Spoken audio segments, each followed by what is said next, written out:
Investimento anjo, de investimento em tecnologia especializada, empreendedor linear, investidor mão na massa, economia do cenário do investimento anjo no Brasil. People to Biz. Bem-vindo, bem-vinda a mais um People to Biz, Pessoas e Negócios. Você pode acompanhar nossas entrevistas pelo meu perfil no LinkedIn, Luiz Cláudio Alan, e nos canais da People to Biz no Spotify e aqui no YouTube. Ele é um dos pioneiros na implantação do protocolo TCP/IP para as redes que deram origem ao Internet Banking e à troca eletrônica de dados no Brasil entre bancos e empresas. Se apaixonou pela computação antes mesmo do surgimento dos computadores pessoais.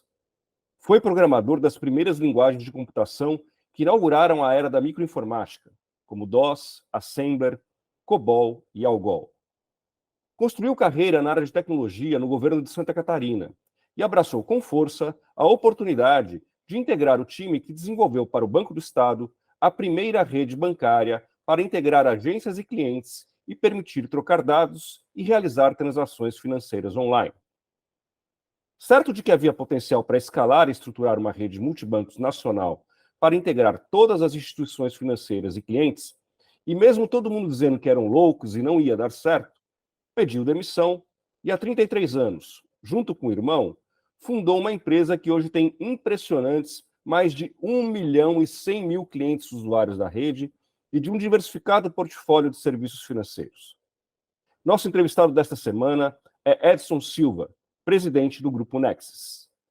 Conversamos sobre sua trajetória como desbravador da informatização bancária, a decisão arrojada de criar o Grupo Nexus, sua visão sobre o futuro do mercado financeiro e as maiores tendências da tecnologia para o setor nos próximos anos. Sobre o futuro dos bancos e da economia, Edson continua mostrando ser um visionário. As fronteiras serão quebradas, a economia global será mais descentralizada e é possível que veremos o nascimento de uma moeda global. Confira agora os principais trechos da entrevista.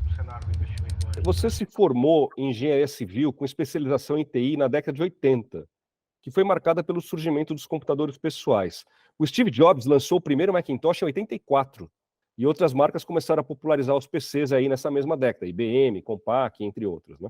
Você começou a trabalhar na área de TI já no primeiro ano de faculdade e passou 10 anos como gerente de operações de TI, até decidir empreender e fundar o Grupo Nexus há 33 anos. Nos conta essa tua trajetória profissional. O que te levou para o mercado de tecnologia ainda nos primeiros anos do surgimento dos computadores pessoais? Porque era ali o começo da microinformática, né? E como é que foi esse teu ingresso no mercado de TI? O que tu lembra de 40 anos atrás? Olha só, na verdade, eu passei no curso de engenharia civil, era um sonho ser engenheiro, era um sonho. Sabe aquele coisa de garoto? O que é você? Você construir casa, né?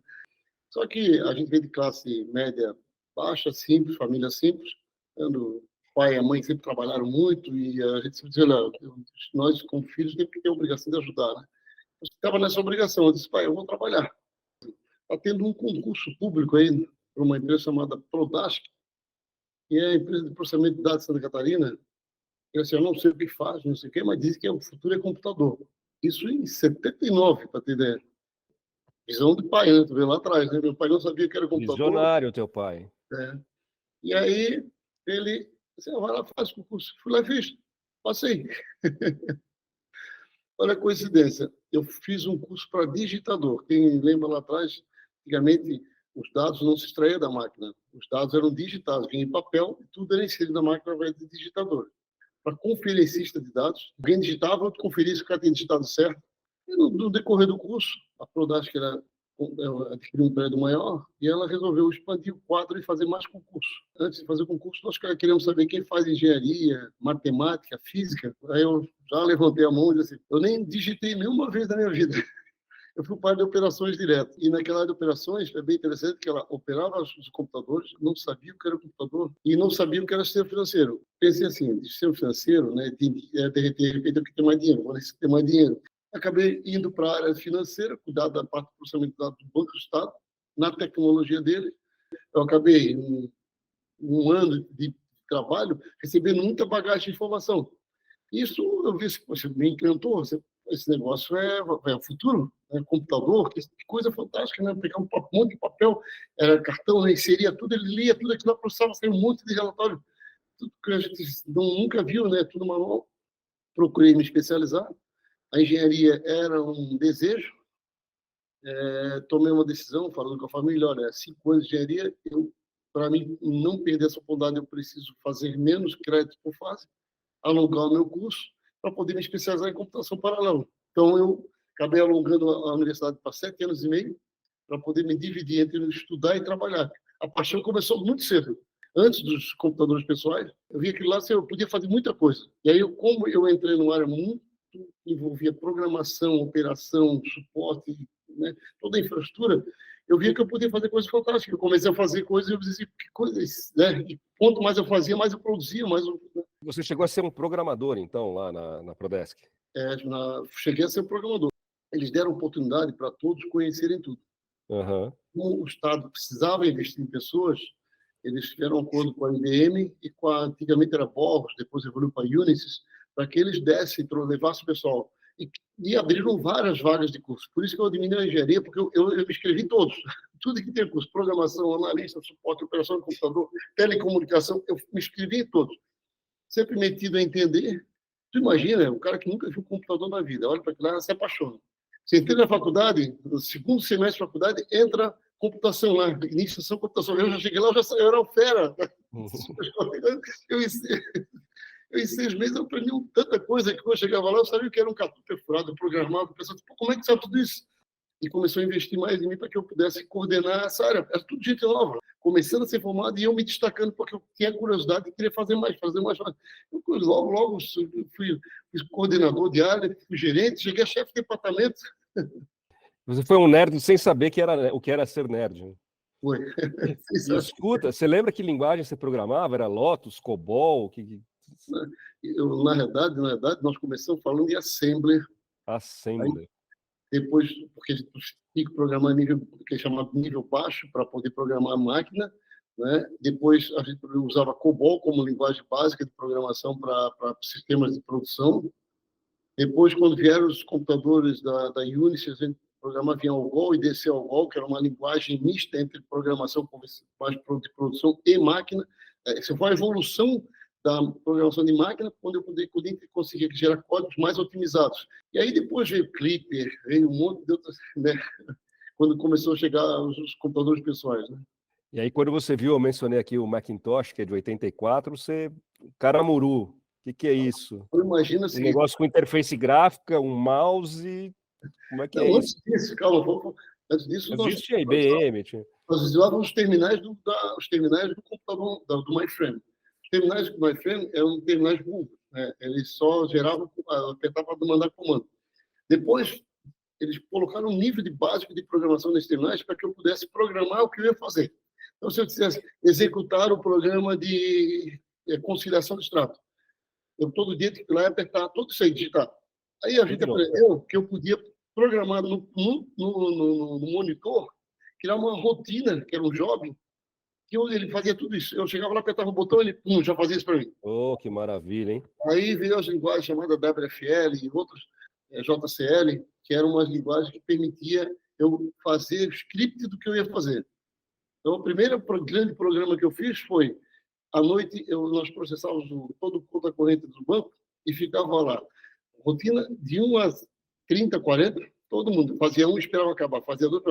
Eu cheguei um dia lá assim, eu vou automatizar isso. Eu lá fiz tudo isso num jogo. O computador organizava tudo em uma sequência lógica, se desse certo, primeiro um, ele fazia o segundo, se não desse, ele parava, gerava um alerta. Quando eu chegasse, o cara chegava lá para ficar olhando o computador só, ele fazendo tudo sozinho. Então, a gente começou primeiro a automatizar o próprio processo manual. Aí, quando chegou os computadores pessoais, a gente começou a fazer uma programação no computador, né? E ele, pessoal, ele falava com o computador principal. Então, aí, eu consegui automatizar muito mais o processo. Né? Ainda antes do Macintosh, né? A gente falava com os PC, aqueles DOS, na versão anterior, bem anterior ao DOS. Era IBM, né? Compaq, IBM. E a gente começou a programar, e aí, ainda assim, tu não usava o mouse, né? Tu usava manipulação na tela.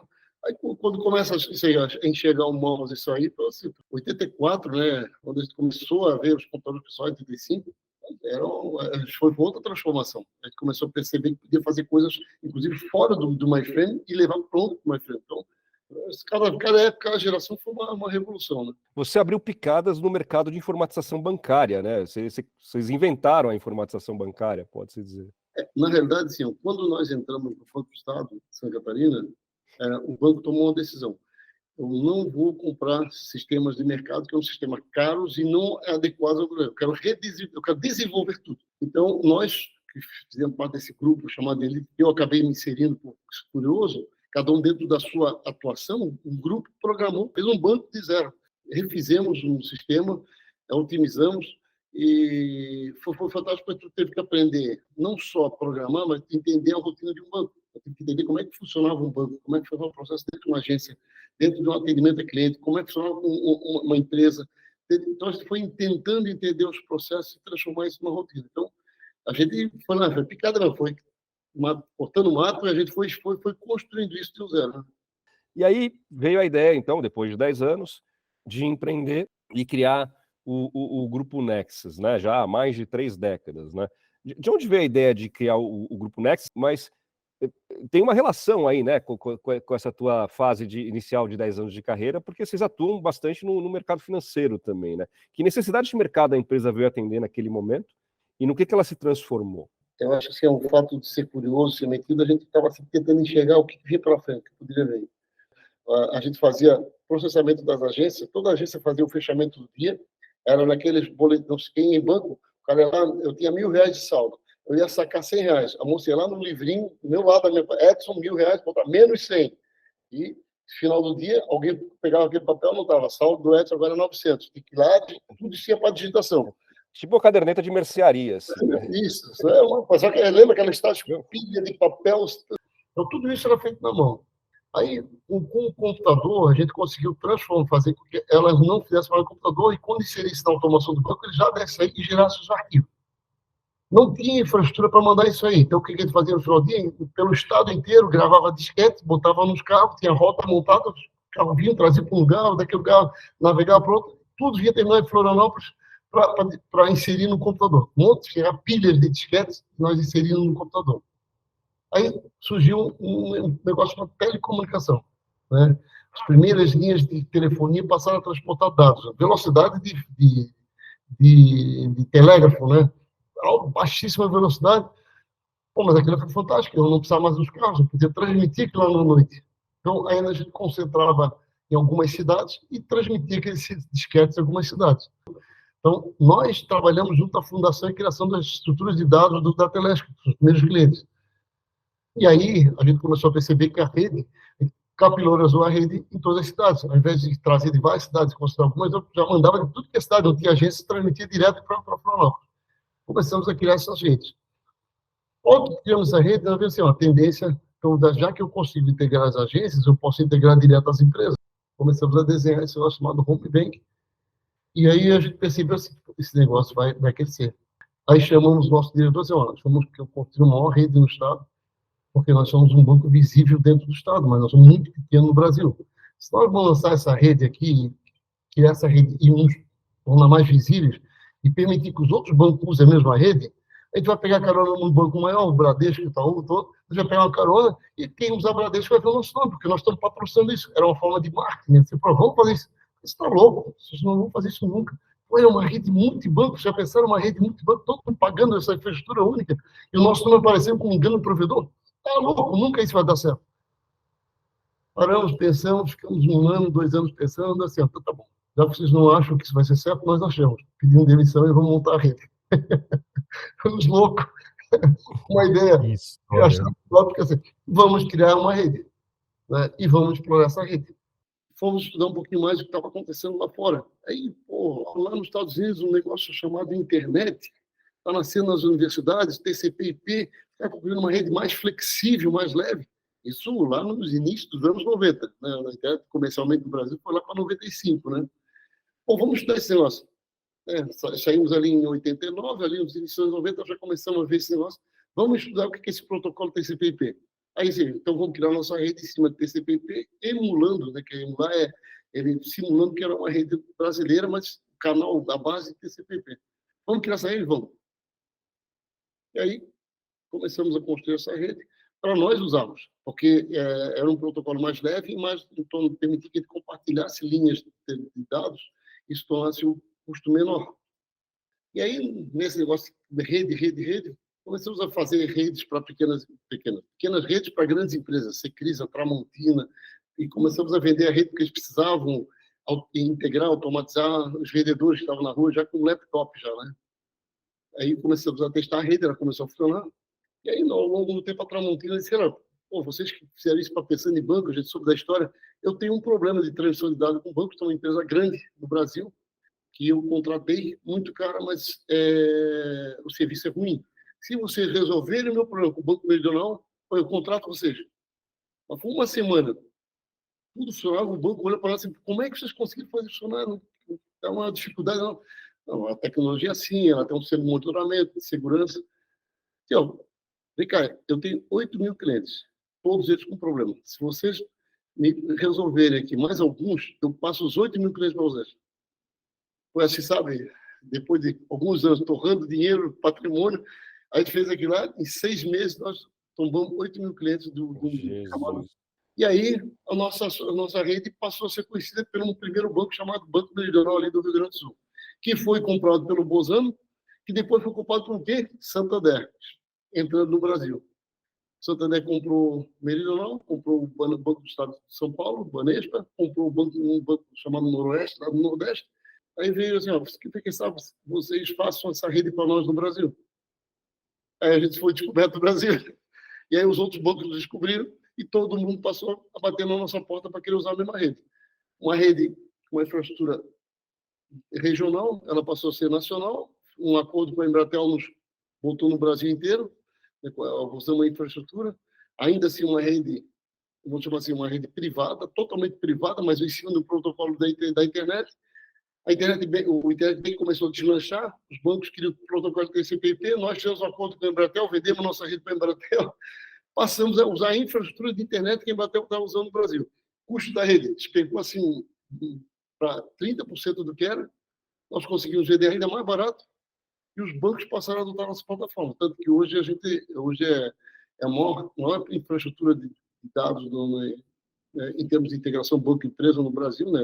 Sozinho nós temos 56% de market share e estamos praticamente, eu digo assim, a gente tem todos os bancos, né? De porte grande, médios, digitais, fintechs, administrador de cartões, está conectado em todo esse mercado financeiro. Essa rede tem um nome? O nome inicial chama-se Skyline. Skyline. A gente lançou o nome com o Skyline, é conhecido, né? Mas tem no ano passado se falava muito em EDI, Electronic Data Exchange, troca de dados baseado em troca de dados, né? Hoje em dia a gente já evoluiu muito o conceito de API, a mensageria, a rede. O mercado está falando em Open Finance, o Bank já começa a falar em API, a mensageria em tempo real, transação em tempo real. Né? E esse aí então foi o embrião da Nexera, da tua empresa. O que se transformou a empresa a partir desse embrião? Quando nós começamos a falar dessa rede, o nosso objetivo lá, lembra, era fazer com todos os bancos, uma empresa se conectasse com todos os bancos a partir de uma rede só, né? Eu quero pagar uma conta, eu vou pagar essa conta X no Banco Itaú. A conta Y eu vou pagar lá no Santander. A conta Y, eu posso, a partir de uma ferramenta única, escolher onde eu vou fazer a operação. E aí a gente chamou de ambiente eletrônico de negócio.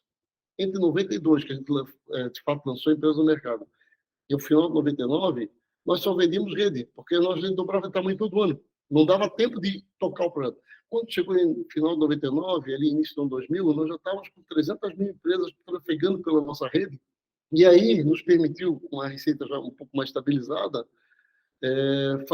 voltar ao projeto original, que seria essa ferramenta multibanco, nós chamamos de ambiente eletrônico de negócio. Uma empresa grande, às vezes, trabalha com 5, 6, 7, 8 bancos. Uma concessionária de serviço público, de energia, água, telefonia, trabalha com 30, 40 bancos, porque dá recado em todos os bancos. E eles começaram, esse público, a implantar o SAP e precisavam de uma ferramenta que falasse com todos os bancos simultaneamente e ajudasse o RP a fazer o que chama de conciliação. E nós éramos muito preparados para isso, porque nós tínhamos já desenvolvido um conceito chamado ambiente.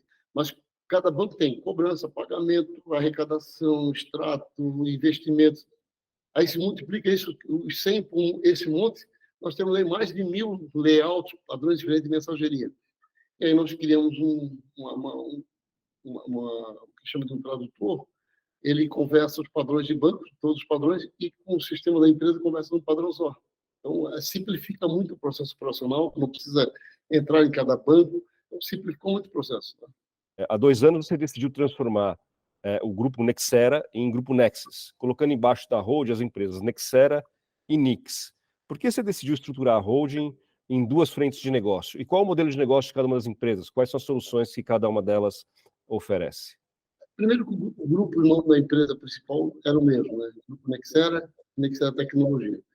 Como grupo e como Nexera, por que como grupo? Porque a gente começou a olhar para a Nix, que é uma empresa, já explico um pouquinho, essa empresa voltada ao micro pequeno empresário, e a gente começou a fazer outros pequenos investimentos. Então, hoje nós temos, entre o Instituto e as investidas, debaixo do grupo, são 10 empresas. Muitas startups, mas a gente começou a olhar para outras oportunidades complementares do nosso cliente. Como é que eu fidelizo o meu cliente, né, com outros valores entregues?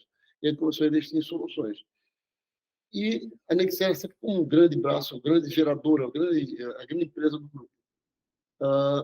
E aí, quando tu vai conversar com o investidor, ele assim, eu falando com tudo ou só falando com a Nexera? Isso gerou confusão. E aí, nós temos que mudar o nome, Nex e Nexera, né? E aí fomos extremamente criativos, né? Peguei uma raiz Nex, é Nexera, né? Aí, se tu olhar, NEXX, vem da Nexera. Aí depois vem EES, né? Que naturalmente ninguém vai entender isso, mas EES significa Edenir Edson Silva. Edenir, meu irmão, que é sócio. Teu irmão. E Silva.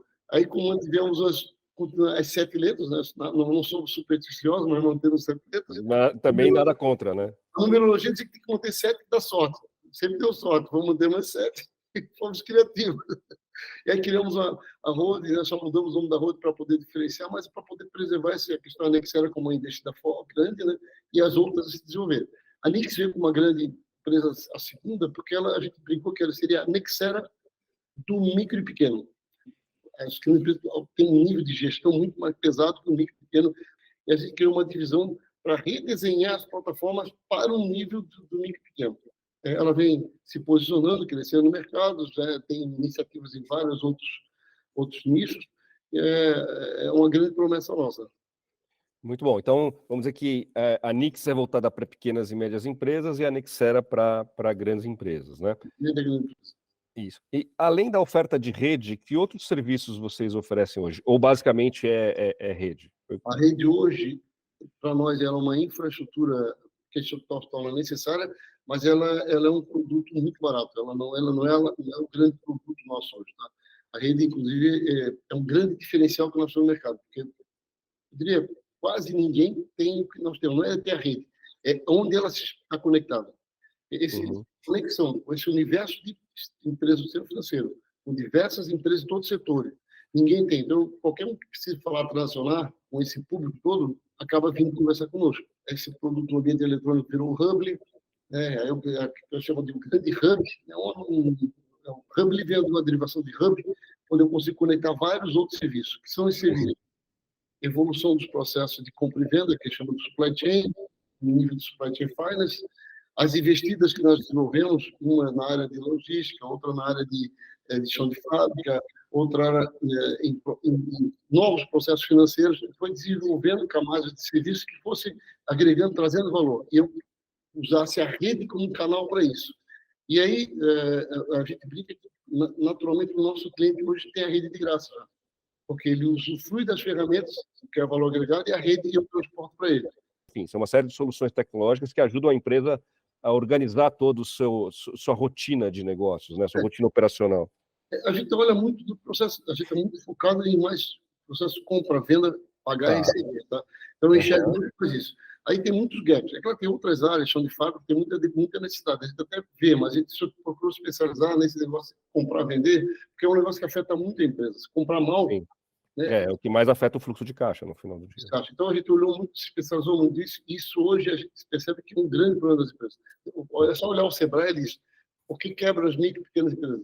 Gestão de fluxo de caixa. Né? Então, se a gente ajudar as empresas, a gente consegue melhorar a última linha do balanço lá com um resultado líquido. É dinheiro mais dinheiro líquido para a empresa. Tá? Isso traz uma fidelidade grande, porque o nosso produto ele é um produto que não é vendido. Ele é uma forma de licença muito barata, porque eu não estou pensando numa empresa, eu estou pensando num ecossistema. Então, meu custo está sendo pago por milhares de empresas. Então, cada um paga um pouquinho e eu consigo gerar valor para todas elas e sempre salvar dinheiro para elas, né? Muito bom, muito interessante. Bom, é uma grande dor, né, que você ajuda a curar, por isso que é realmente valor agregado, né? Eu achei fantástica a tua história, porque você começou trabalhando lá atrás com finanças e tecnologia, abandonou a engenharia civil, né, mas já logo mergulhou no universo da programação, da informática, e teve essa feliz coincidência de trabalhar com o mercado financeiro e começar a estruturar a informatização no mercado financeiro. No final do dia, você é um dos bandeirantes aí, e está até hoje, né, tem até hoje, a tua rede te permite hoje, você tem mais de 1 milhão de clientes, é isso? Isso, ativos. Ativos, né? Então, foi muito interessante essa tua jornada, como é que você começou lá atrás, menino, né, no final da década de 70, início de 80, e hoje chegou onde você chegou. Então, você vem acompanhando todo o desenvolvimento das tecnologias e as transformações digitais, né, transformações que a tecnologia vem trazendo mais especificamente para o mercado financeiro. Vocês não são exatamente uma startup, né, porque é uma empresa com mais de 30 anos, mas vocês têm esse espírito de uma startup, e você falou que a gente concorre com a gente mesmo, né, do ponto de vista de inovação, né? A gente é que está criando a próxima inovação, né, nesse segmento. Você nunca nem usou o termo fintech, né? Você nem sabia, como você não sabia que você era um nerd lá atrás, você não sabia que você era uma fintech também, né? Ou pelo menos atuava nesse mercado. Aliás, as fintechs foram as startups que mais tracionaram e receberam investimento nos últimos anos, e vemos muitas delas se tornando hoje maiores e mais relevantes que os bancos tradicionais, né? Então, que transformações, que tendências você enxerga que vão ganhar força nos próximos anos no mercado financeiro na área de tecnologia? A inteligência artificial, que é o assunto do momento, já está impactando e irá ter um forte impacto no setor financeiro? O ser humano, ele nunca vai ser substituído, né? Falando desse coisa. O ser humano, a capacidade de observar e gerar, eu acho que a gente tem que valorizar muito isso aí, né? A máquina, ela tem a capacidade de automatizar, de rotina, multiplicar. A inteligência artificial, ela vem com um desafio muito grande, né? Parece que agora ela vem para substituir o homem, né? Eu diria que, assim, ela tem um papel importante ainda em muita atividade rotineira que não tem inteligência, né? Eu acho que consegue dar um pouco mais de inteligência para a máquina para que ela possa olhar e tomar decisão. Todas as rotinas de automação, elas definem o que fazer, mas não definem o que não pode fazer ou não interpreta as situações, tá? Então, acho que a inteligência está ganhando isso aí. Se aposta muito na robotização do homem, né, no ciborgue, né? Eu acho que eu brinco dizer que eu já vi alguns filmes que dizem eu tenho a cabeça do homem, mas o corpo da máquina, né? Então, a cabeça ainda precisa da cabeça do homem para pensar, porque o homem que discerne muito, tem essa capacidade. Mas a inteligência artificial é uma evolução necessária, chegou e não, né, vai ficar.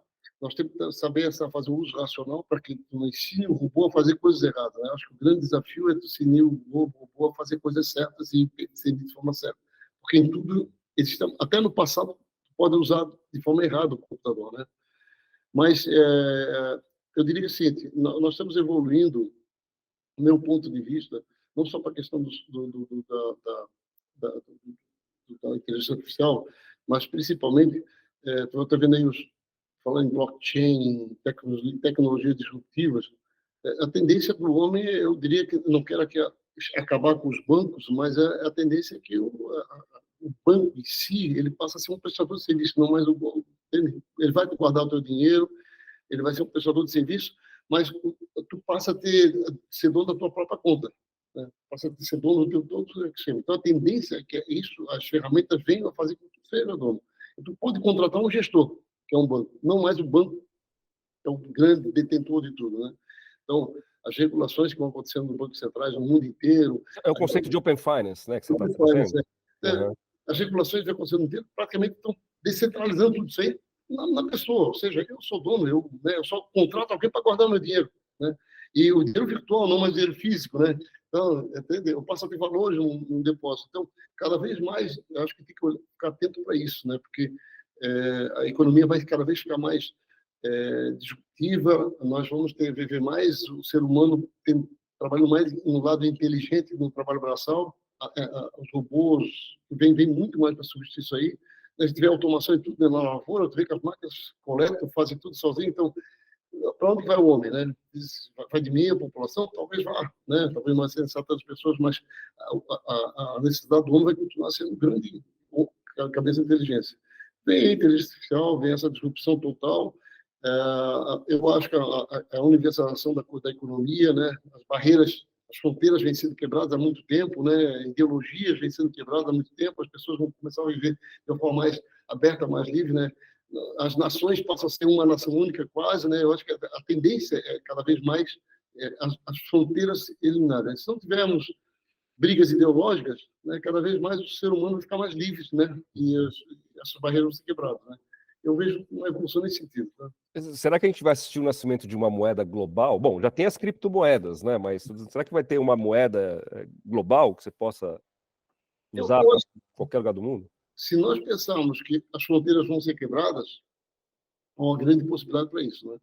Porque a economia não é mais baseada em regiões, é baseada na detenção não sei de poder, mas assim, porque uma indústria no Brasil, similar a uma indústria nos Estados Unidos, vale menos que a de lá, se ela entrega o mesmo produto, a mesma mercadoria. Então, essa equivalência, em um certo momento, do meu ponto de vista, vai existir.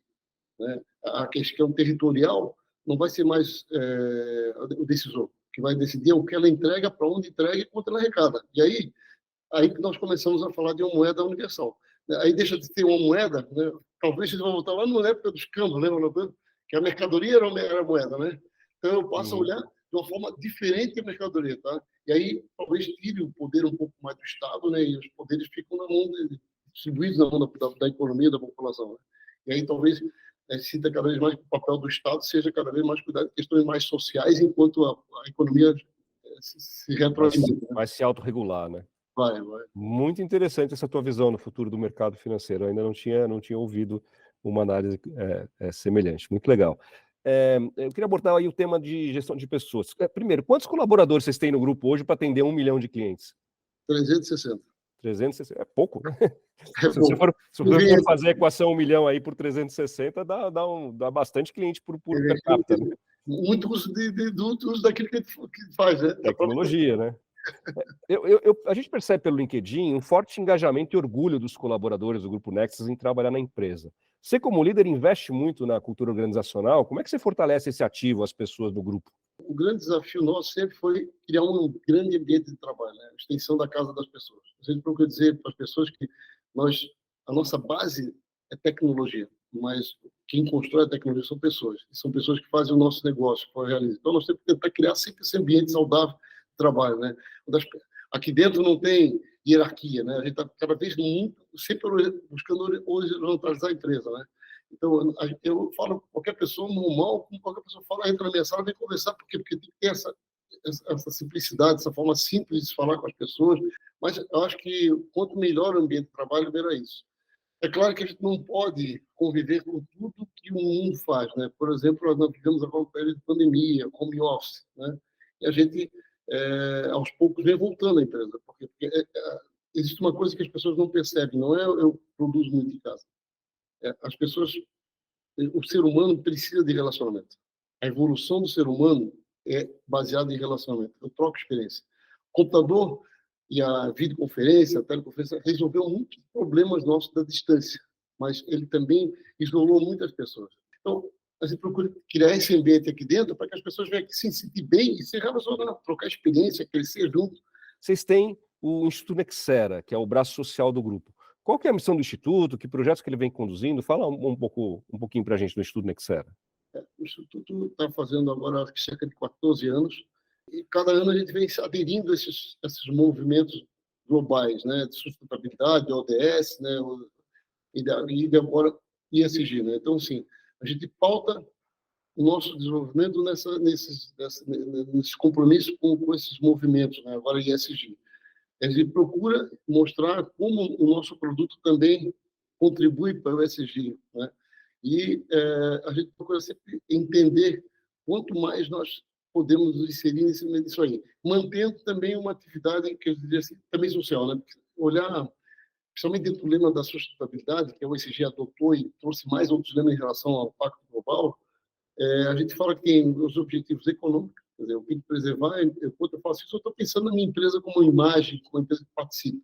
Eu tenho que pensar nos objetivos sociais, né, o que eu entrego para a sociedade, de fato, né, o que eu estou fazendo para a sociedade, e o terceiro, o que eu estou fazendo para o meio ambiente, como é que eu contribuo para o meio ambiente, né?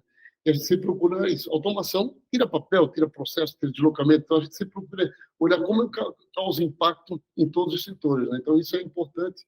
O SG carrega isso, mais uma série de outros compromissos que as empresas têm, e a gente está inserido como obrigação nossa. Aliás, investimento do próprio caixa da empresa, né?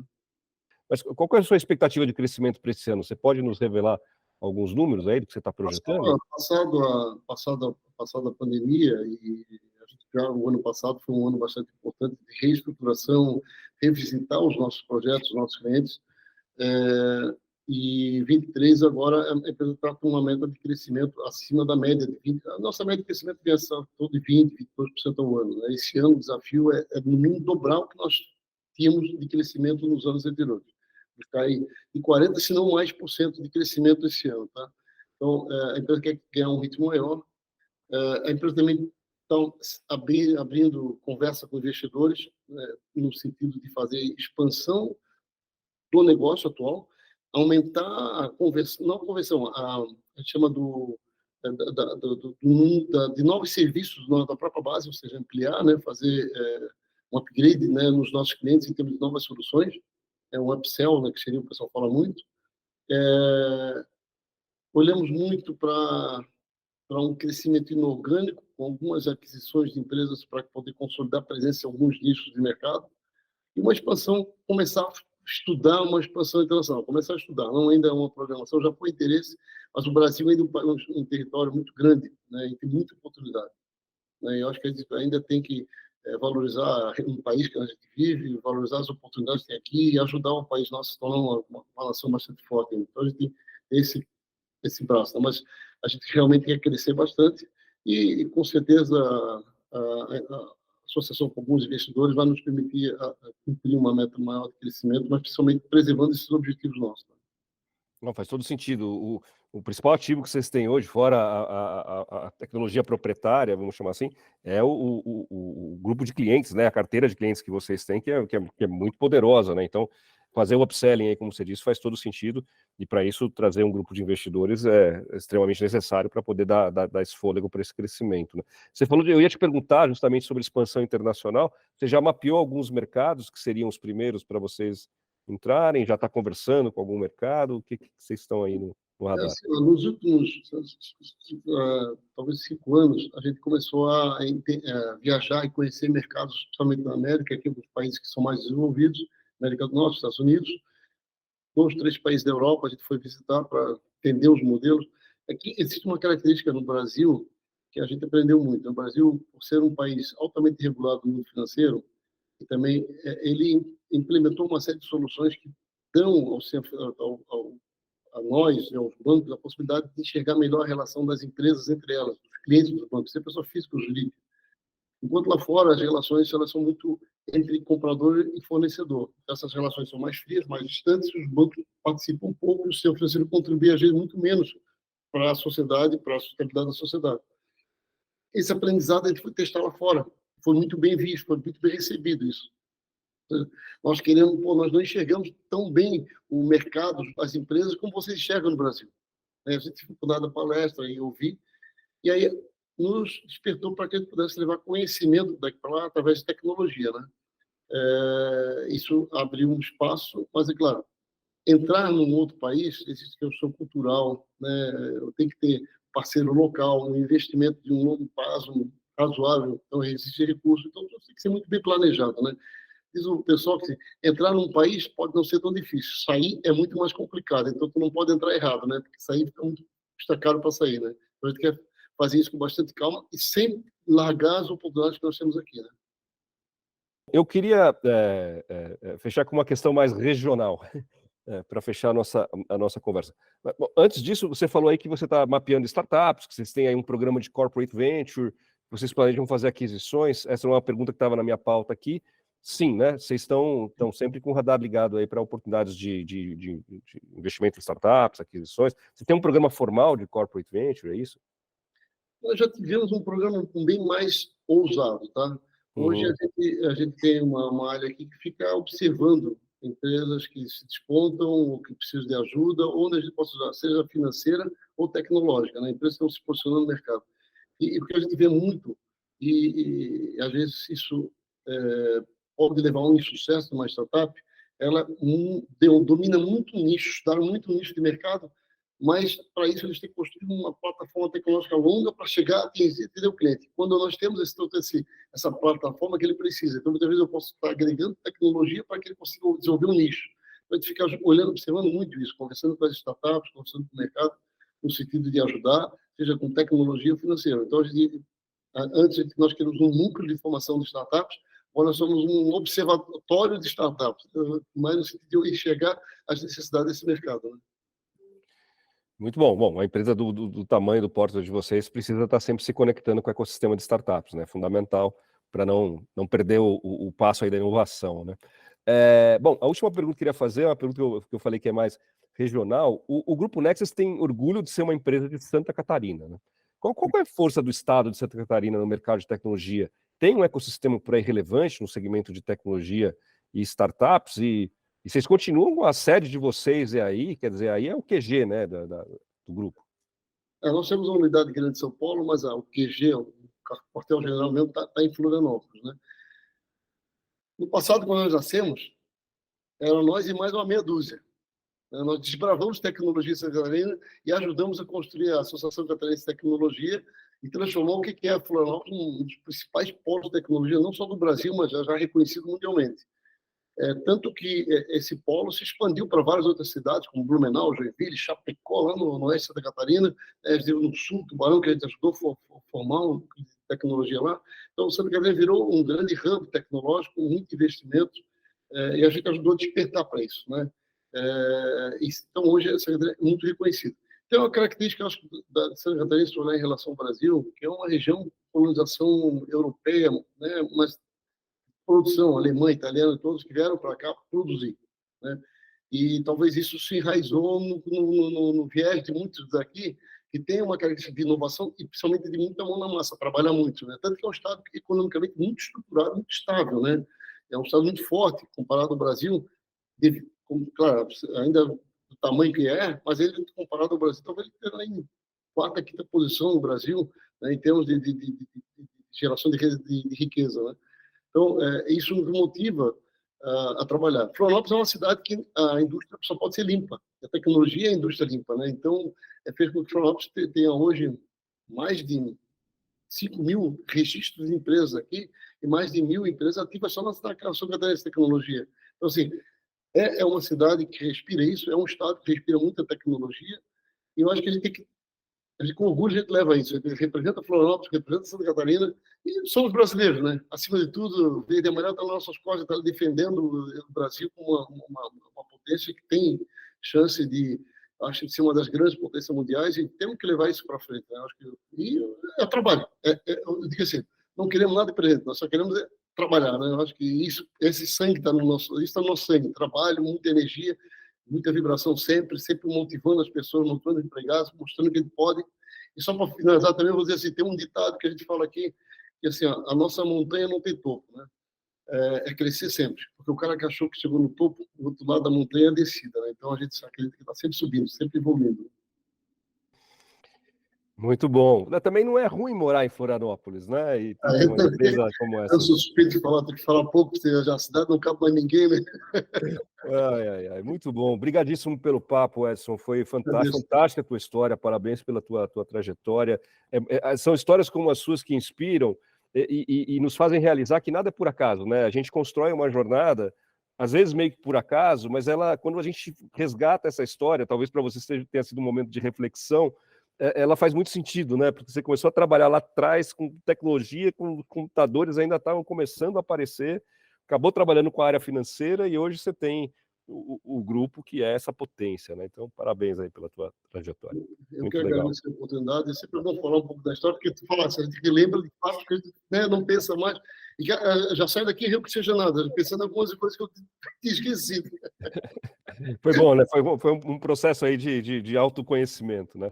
Investimento anjo, de investimento em tecnologia especializada. empreendedor linear, de investidor mão na massa. Economia do cenário do investimento anjo no Brasil. People to Biz.